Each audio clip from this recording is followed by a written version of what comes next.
In today's video, we're going to be going over some best practices for naming your functions while you're programming. Now, if you do any programming, you can know one of the hardest parts is to come up with names that are effective and understandable for functions and programs and variables, etc. Basically it's a balancing act of I don't want to make it too long because then it's hard to, it's a lot of reading and takes up a lot of room and makes it more difficult to understand. But you also don't want to just name your variable XYZ because, well, that doesn't tell you what they do. And if you're doing object oriented, you really need to know what they do or what they hold. But anyway, let's jump right into it. So we're going to look at some stuff that I've used for different videos. Kind of take a look. So here's just some plain JavaScript that I have. Gets the URL params, I believe. Yeah, it gets your URL params. But basically, let's say you're writing a function that's you want it to get the parameters out of a URL. Pretty easy, right? Nothing crazy in that code. But what you'd want to do is name it something like get params or get URL params or something of that nature. Basically, what you're trying to do is describe what it does. Uh, if you're getting data, say you've got a class that holds a authentication token or authentication key or something, what you'd want to call your function that allows you to get that is get token or get key or get auth token, stuff like that.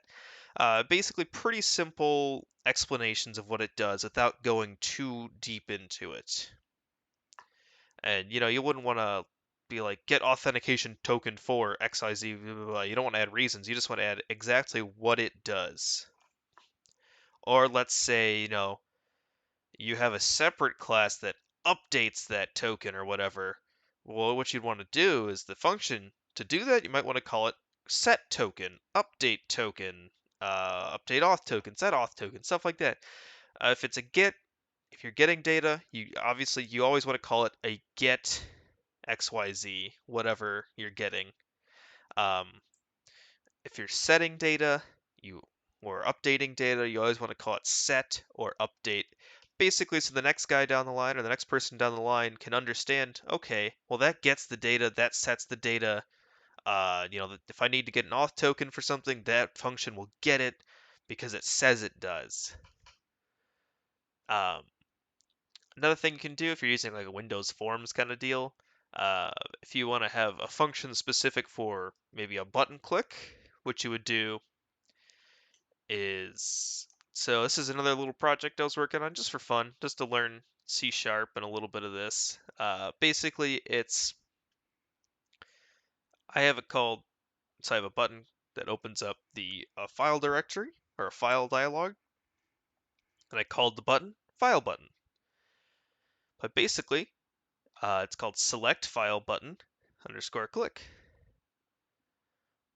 or run hash. I have it running a hash algorithm underscore click.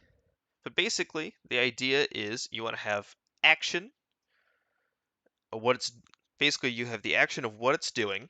So that could be run hash, right? It's doing that. That's what the function does. That's what you name the function.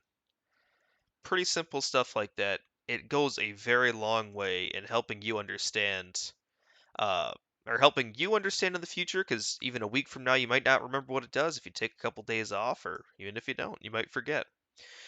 Or it helps the next person down the line who has to maintain your code, and you don't want to be known as the guy who writes crappy code. Another thing, never well, every team's got a different opinion on this and every developer. My personal opinion, don't use acronyms when possible. If you can avoid using an acronym or a shortened version that's not obvious, do it. Write out the full word if you can. Even if it's a little long, it greatly helps, especially if you're working in a very technically complicated space. Because, if you don't expand it out, the next person might not have that same domain knowledge as you. And if they don't pick up fast, it's going to be very difficult for them to maintain that code, purely because you made it difficult by not being very explicit. And this is one of those things that in coding you really should do in programming. You always want to be as explicit as possible. Never be implicit. Always be as explicit as possible because that way you know exactly what's happening. The person who reads your code is going to know exactly what's happening, and there's a lot lower of a chance for unintended behavior if you're very explicit about what you're trying to do. And let's see. So yeah, don't use acronyms or shortened versions when you can. It's helps the next person down the line, especially if you're shortening uh, domain specific words or using domain specific acronyms and don't have a way for somebody to look them up. It really makes it easier for the next person down the line. That's what a lot of professional programming is obviously you're creating solutions and solving problems for your company or whatever, but a lot of it is maintaining code, and you want to have common courtesy because the next code base you work on might not have that. So just spread a little bit of love, make things better for always try to improve code rather than making it more obscure. Anyway, that's all we have for you today. Thanks for watching. Please remember to like and subscribe, and feel free to comment on this. If you've got different opinions, different ideas on how this stuff should work, let's talk about it. I'm happy to discuss in the comments or discuss in our Discord channel. Links in the description. Thanks for watching.